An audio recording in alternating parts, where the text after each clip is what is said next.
No one saw when he was born, no scribe recorded it, no midwife whispered about the cry of a baby in Gilead. Elijah simply appeared, as if he had sprung from the dry ground, as if the wind had brought him from some hidden place among the rocks. They say he was from Tishbe, a small village, one of those that don't even appear on the map. But that doesn't matter. What matters is that he arrived like a bolt of lightning in a clear sky, without warning, without ceremony. His hair was disheveled, his skin sunburned, his gaze sharp as a knife. Elijah was not a king, he was not a priest, he was not a nobleman. He was just a man, but he had a certainty in his heart that made even the bravest hesitate. His name was already a sermon. Elijah, the Lord is my God. It wasn't an opinion, it was a statement, and he wasn't afraid to say it out loud, not even to the most powerful man of the time. Subscribe to the channel for more exciting Bible stories and turn on notifications so you don't miss any videos. If this content touches your heart and you want to support us, feel free to click on the Thanks a Lot button. All help is welcome and makes a big difference. The king was Ahab, a weak man, influenced by Jezebel, his wife. She was the poison that dripped from the corners of the palace. Together, they had led the people to worship Baal, a pagan god who promised rain and fertility. But Elijah appeared before Ahab without his voice trembling. He said it would not rain anymore, not even dew, nothing, until he, Elijah, said so. Just imagine, a man alone, facing the king, defying false gods, announcing drought, and then disappearing. It was like thunder that echoes and then falls silent. Elijah disappeared from the map, but God wasn't done with him. On the contrary, his story was just beginning. And while the heavens closed, the earth cracked, and the people began to thirst. Elijah was taken to a place where no one would find him, a strange place with even stranger company. The place was hidden, silent, forgotten. A brook called Cherith, surrounded by rocks and shadows, where only the sound of running water broke the silence. That was where Elijah was led, far from the eyes of Ahab, far from the wrath of Jezebel, far from everything. But there, in the middle of nowhere, the impossible began to happen. In the morning and in the evening, as if it were the most natural thing in the world, crows appeared. Crows, dark birds, seen as unclean, dirty, avoided. But they came, in their beaks, pieces of bread and meat. They deposited everything there beside Elijah and flew away again. It was as if the sky was saying, I will take care of you even in the desert. And the prophet ate. He drank from the brook, and he waited. The days passed. The sun beat down. The earth around him cracked, not a drop of rain. And the people began to feel the weight of what Elijah had announced. The brook gradually became shallower, a trickle of water, then almost nothing, until it dried up, not a single drop. Elijah stared at the dry riverbed, the silence even thicker. But God once again had a plan. Only now the order was different, no hiding place, no miracle hidden among the trees. He would have to leave Israel. Go to a foreign city, Zarapath, in the territory of Sidon, the land of Jezebel herself. It was like sending a fugitive straight into enemy territory. But the strangest part was yet to come. God said that there, Elijah would not be supported by a rich man, a tribal chief, or an allied prophet. It would be a widow, a poor woman without influence, with almost nothing in her hands. And Elijah, without question, got up and went. The road to Zarephath was dry, dusty, and full of stones that hurt his feet. But Elijah walked on. He didn't know the woman's name or where exactly to find her. He only knew that God had spoken. And when he arrived at the city gates, there she was, gathering sticks, thin, tired, her soul hanging by a thread. Elijah approached her with the firm voice of someone who has seen the impossible happen. He asked for some water. Even though she was weak, she went to fetch it. On the way, he asked for more, a piece of bread. The woman stopped. She turned slowly, and with her eyes downcast, she said she had no bread. only a handful of flour in a pot and a little oil in a jug. She was going to prepare that for herself and her son. They would eat and then wait for death. But Elijah did not back down. He told her not to be afraid. He asked her to first bake a cake for him and then prepare something for herself and the boy. Because God had promised, the flour would not run out. The oil would not dry up, not until the rain returned to the earth. She hesitated, but something in that man's voice, or perhaps in the desperation of someone who had nothing left to lose, made her obey. She prepared the bread, she served Elijah, and the next day, the pot still had flour, the jar still had oil. The next day too, and the next, and the next, and so it went. Every morning, the same surprise, the same certainty. Sustenance coming from where nothing more was expected. They lived together now, the prophet, the widow, and her son, 3 survivors surrounded by drought. But the time of rest would not last, because in a house where miracles had become routine, tragedy knocked on the door. Suddenly the boy stopped breathing. His mother, in despair, ran to Elijah, screaming, accusing, crying, like someone who mixes pain with anger and faith with confusion. Elijah held the boy carefully, as if his heart could start beating again just by touching him. He slowly climbed the steps of the house, each step weighing more than the last. The mother remained downstairs, on her knees, her eyes lost, her soul in pieces. In that silence that only pain can create, Elijah entered the room, closed the door, and laid the boy on the bed. He looked up at the sky and spoke to God the only way he knew how, directly, without embellishment. "Why, Lord? Why bring tragedy to this woman who took me in? Why take her son's life?" There were no beautiful words, just a cry stuck in his throat. And then Elias did something strange, something no one would teach in a temple. He lay down on top of the boy's body 3 times, body on body, as if trying to transfer life, as if challenging death with his own warmth. And he cried out, begged, wept, "Lord, bring this boy back to life." The room was silent, but not for long. Suddenly, a sigh, weak but real. The boy moved his fingers, opened his eyes, took a deep breath. He was alive! Alive! Elijah picked him up, ran to his mother, and handed her son into her arms. She looked, touched, cried, but now it was tears of joy, of amazement, of faith. From that day on, she had no more doubts about who Elijah was, nor about who the God he served was. The news did not spread throughout the city. After all, Zarapath did not care much for miracles from the God of Israel. But in heaven, the clock of promise was ticking. The drought still plagued the land. Ahab, in his palace, sweated between walls of gold and fear. And somewhere, the voice of God echoed again in Elijah's heart, pushing him back into the eye of the hurricane. 3 years passed. 3 years without a drop of rain. The earth turned to stone. The fields turned gray.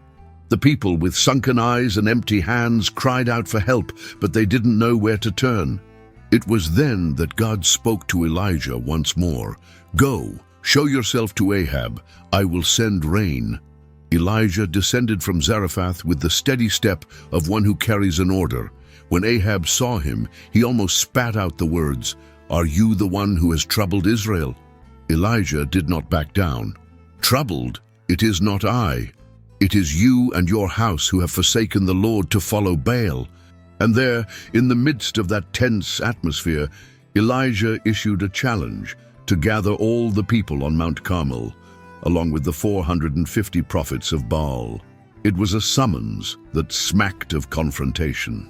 The day arrived. Mount Carmel was filled with people. There were people everywhere, waiting for what was to come. Elijah stood alone on one side. On the other, the crowd of prophets shouting, dancing, cutting their own bodies. They cried out to Baal, begging for fire on the altar, but nothing, not even a spark, not even smoke, only silence. Elijah even mocked them. "Shout louder, maybe he's sleeping or traveling." The people began to laugh nervously. The day passed. and the sun began to set.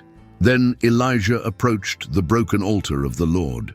He calmly rebuilt it stone by stone. He poured water on the wood 3 times until it ran down around it. The idea was impossible. Fire on a soaked altar. But this was not a matter of logic.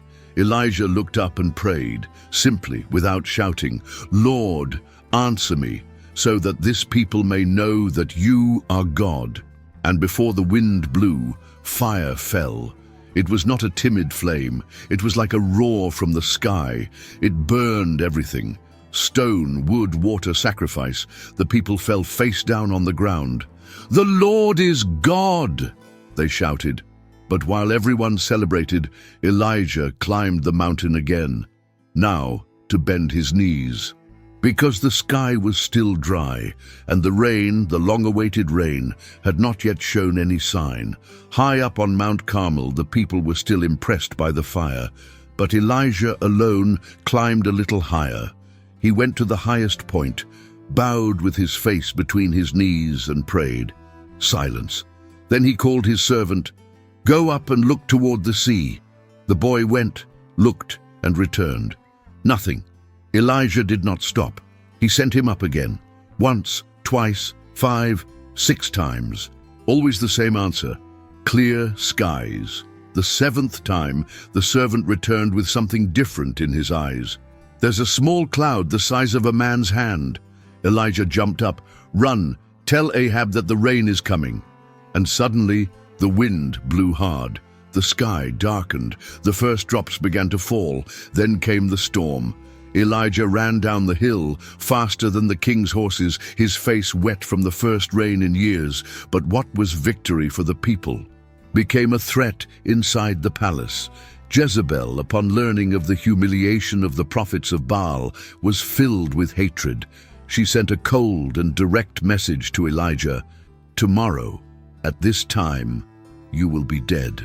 Elijah, the same man who brought down fire, who prayed for rain, who faced an army alone, ran out of fear. He fled to the desert. He went as far as his strength would take him. He sat down under a juniper tree, looked at the dry ground and said, "Enough, Lord. Take my life. I've had enough." He had hit rock bottom. The brave prophet was now broken, tired, alone. He wanted to disappear.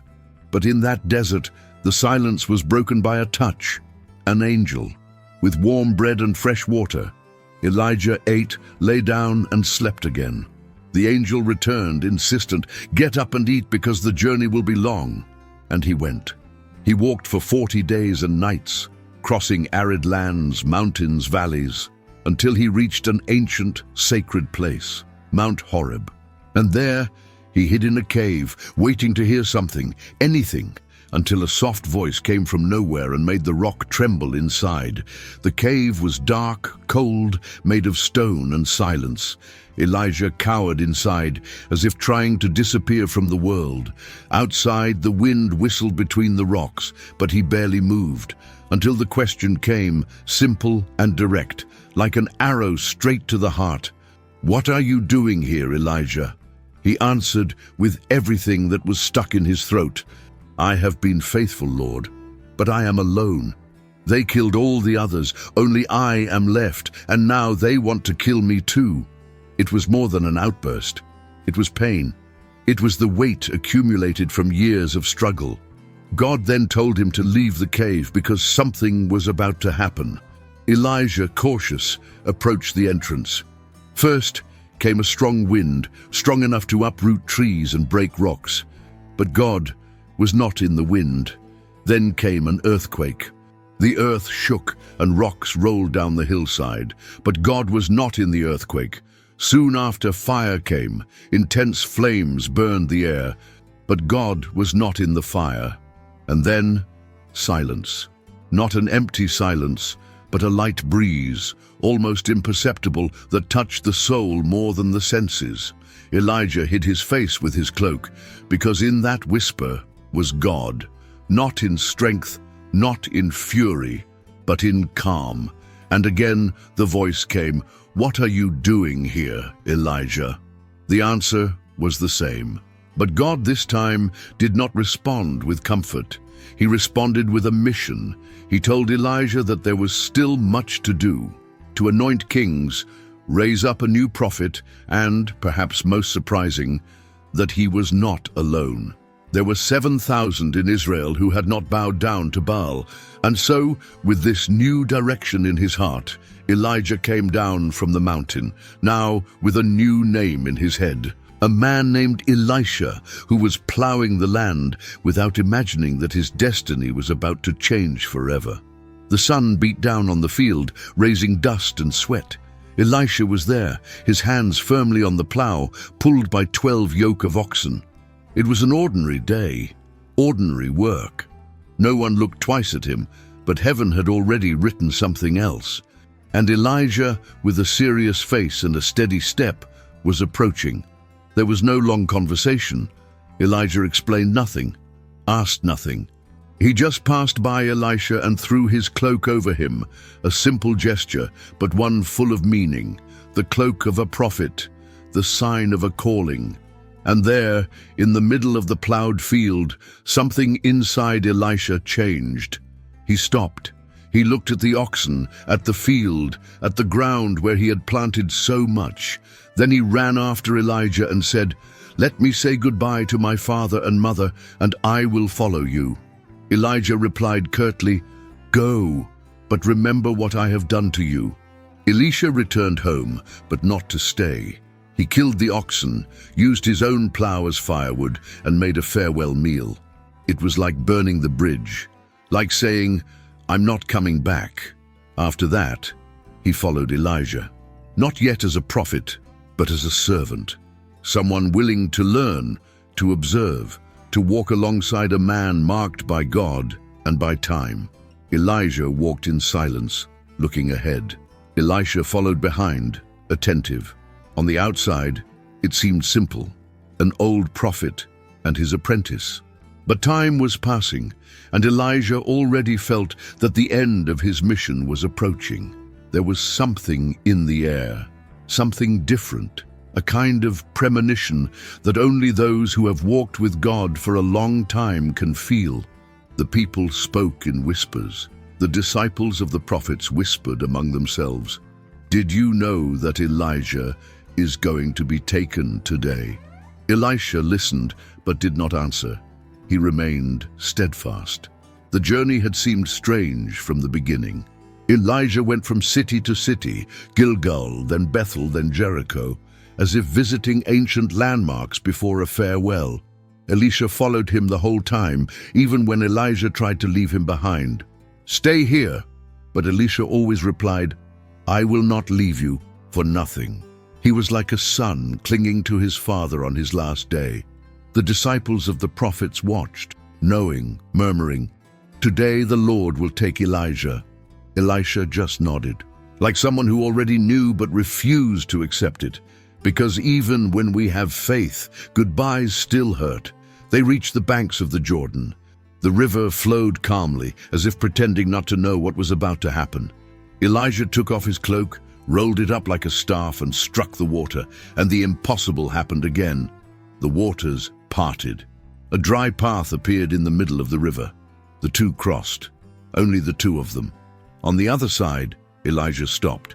He looked at Elisha and asked, "What do you want from me before I am taken away?"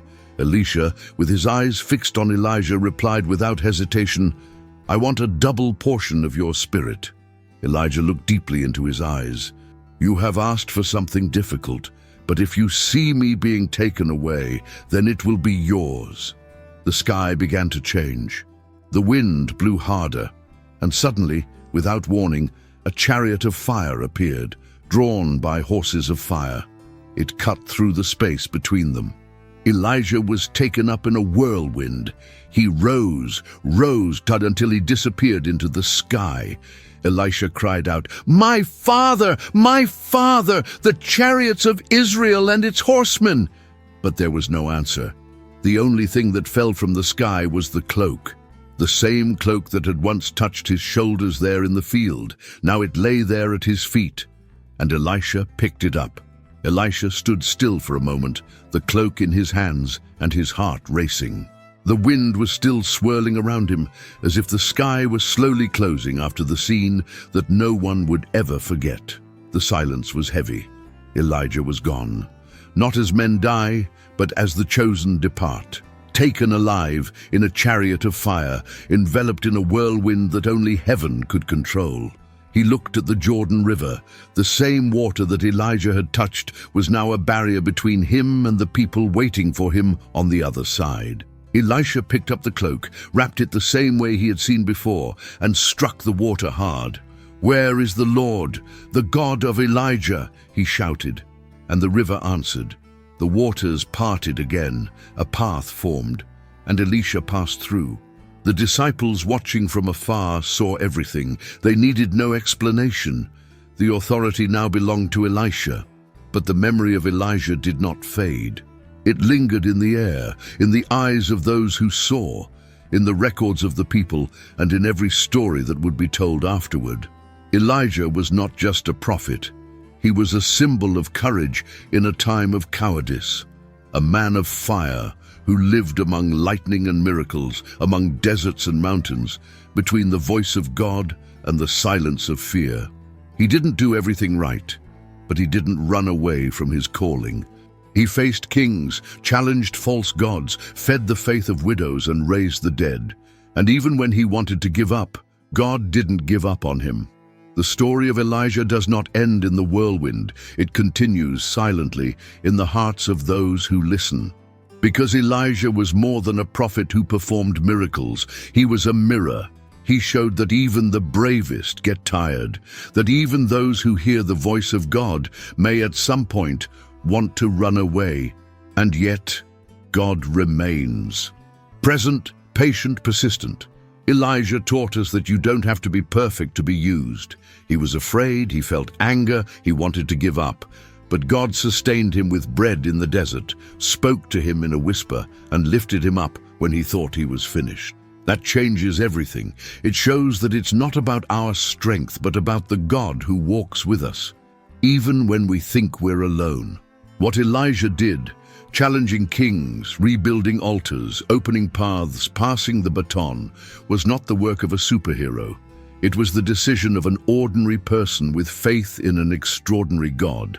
And that calls us too, because deep down, everyone has a Mount Carmel to climb, a desert to cross, a voice that needs to be heard amid the noise. And sooner or later, everyone will have to choose, stand still or obey. The mantle fell on Elisha, but Elijah's mission still hangs over the earth. Every time someone lifts their head in the midst of chaos, every time someone speaks the truth, even when afraid, every time someone trusts even without seeing, the spirit of Elijah lives again. And if you listen carefully, you may hear the same whisper Elijah heard in the cave. You may realize that God is still calling, still sending, still responding with fire, but also with silence, because he is still writing stories with people like you and me. If you enjoyed Elijah's story and want to continue following other stories of faith and overcoming, be sure to like this video and share it with those you love. And of course, subscribe to the channel so you don't miss any new content. Together, we'll explore more powerful lessons from the Bible.